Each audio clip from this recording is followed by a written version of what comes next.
ku ne mu wax ma ko yow moom boo tàkkee rek da ngay mel ni xam nga yaa ngi ci làmb ji ma ne ko yow kon tey noo nga def te yow tàkkoo kon tey da ngay saxaar kon nga xam ne rek ni làmb nous sommes une famille te wax dëgg yàlla suñu kilifa ñun tey mosuñoo jël benn taxawaay ay sportif lañ sportif mosul mënu amul xalaat sax di dévier état parce que tamit suñu ay kilifa lañ et kenn gënu leen bëgg làmb kenn bëggu leen gën a bëggu leen kenn gënu leen bëgg làmb mais tey phénomène bii moo jaaxal ñëpp man tey damay toog ci télé bi gis gars yi teg nombre de GMI nombre de gendarme ñuy préparer pour dugg ci stade bi mais damay xool ba si yàgg mel ne mais lii ngi garaaw naa mais ñii yëpp waroon nañu am ñii yëpp làmb bu ñu ko organisé woon comme fii waroon nañu am yeneen occupation yu dul tey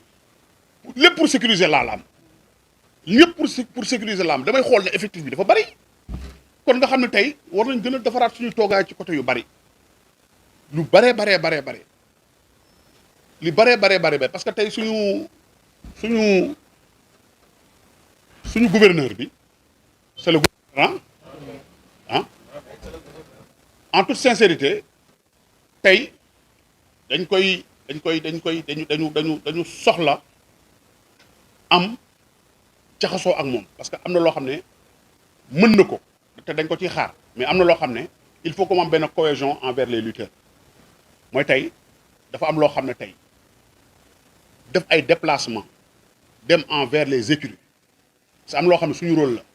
et dañ ciy woo ténor yëpp am na loo xam ne tey dafay laaj déplacement dem envers les lutteurs dans les écoles de lutte dans les écuries am na loo xam ne tête à tête lay doon lii baax na ñëpp yëg ko ñu xam ne tey ñu ngi bay suñu waar ci li xew-xew bi am mais nag am na loo xam ne nag il faut que mu nekk tête à tête avec les lutteurs parce que làmb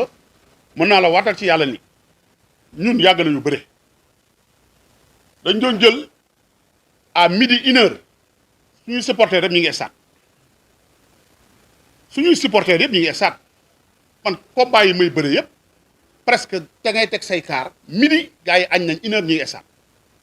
mais léegi jamono rek ngay dégg ni làmb am na mu am ñoo xam dañuy xaar dañu bëgg a demandoog na mbër bi stade te mbër bi ay 17h ay 16h lay dem stade mais ñooñu est-ce que dañuy dem pour stade dañuy dem pour seetaan làmb am na ñoo xam ne loolu man mënu ma comprendre kii ne stade lay jëm parce que ce supporter moo la war a jiitu stade tey xew-xew bi ñuy wax ci am na yu bari yoo xam ne tey lu bees la ci làmb bu demee nag ba yàq di gàllankoor non dañu war a taxaw seetlu face to face mënul ñàkk ci làmb gars yi dañu waxante dëgg MMA boxe ñu gën a organiser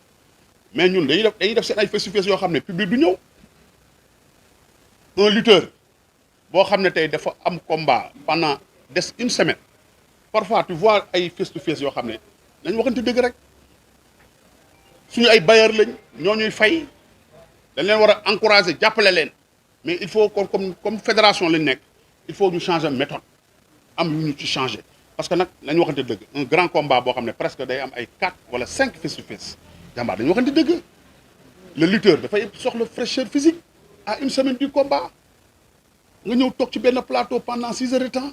parfois da ngay gis mbër yoo xam ne dañuy ñëw sax di nelaw kon on doit revoir beaucoup de choses open press jàmbaar amul woon ay jamono te léegi day indi ay dégâts gis nañ fi ay open press yu bari yoo xam ne tey na muy jeexee day garaaw comme làmb bari na yoo xam ne tey en toute sincérité dañ ko war a toog dañu war a toog autour d'une table les bailleurs les lutteurs làmb c'est toute une corporation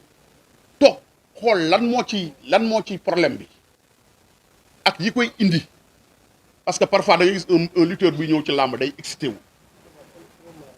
excité wu trop parfois nga gis ñaari mbër yu taxaw réalisateur bi nekk ci digg bi naan ñaari mbër yi duñu laalante non yéen ñi ay champion la duñu laalante dégg nga fi ba tàyyi non duñu laalante léegi bu ñu laalantee nag ngay soog a wax débat te or que dans les autres disciplines da ngay gis kii taxaw fële gars yi nga communiquer avec la presse après nga dem soor kon nag boo dañuy wax rek ni làmb moom suñu mbir la te wax dëgg yàlla liñ ci mën ci baywaar danañ ko def lii c'est une première rek mais en toute sincérité bu ñu jógee fii ak ay fan jéego ñu ci war a dox dañ ko dox ñuy rebondir ci suñu frère Siteu dañuy rebondir ci moom rek parce que tamit dañ waxante dëgg dafa bokk ci ñun te parce que dafa bokk ci ñun ba pare quartier bu mu dëkk lam fay def umpul kenn la umpul bu ko neexoon lépp lu muy jëflante wala lu muy am yamal ko ci poosam Siteu ma nga nekk ci xale yi jongal xale yi lu jafe bu nawet amee ku gis xam ni banlieue day mel ni mbàccum gerte bu ñu piccal li ngo dañu waxante dëgg rek banlieue nawet mu dem créer ay pompam xamul fu mu koy lijjante ci ay jafe-jafe ci social ci taxaw parce que tamit un leader noonu rek la war a comporter vis-à-vis yi fa mu dëkk kon kooku tey bu defee communication gars yi jël ca la ca neex la ca naqari ci ñenn ñi jël ko di ko maanaam jël ko def ko benn genre débat man je vois rien de mal en toute sincérité parce que tamit nit booy wax da ngay wax loo nga xam da nga ko gëm ñun làmb nous sommes une famille gis nga solidarité bi am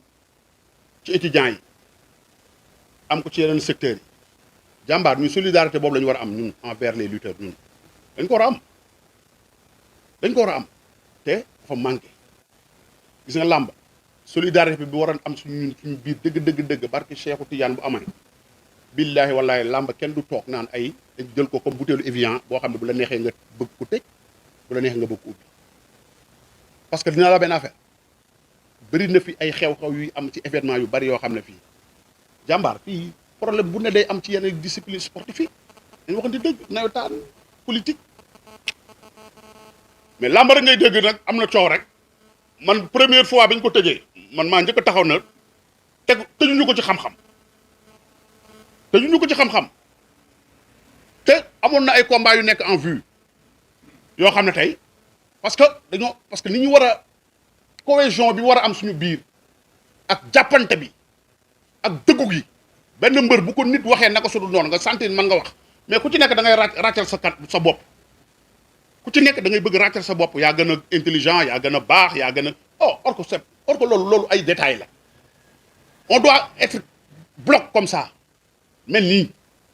ba nga xam ne tey boo waxee nit sa moroomu mbër boo ko waxee naka su dul noonu mu mel ni mën nga ko wax mais tey buñ ku ci nekk rek da yaa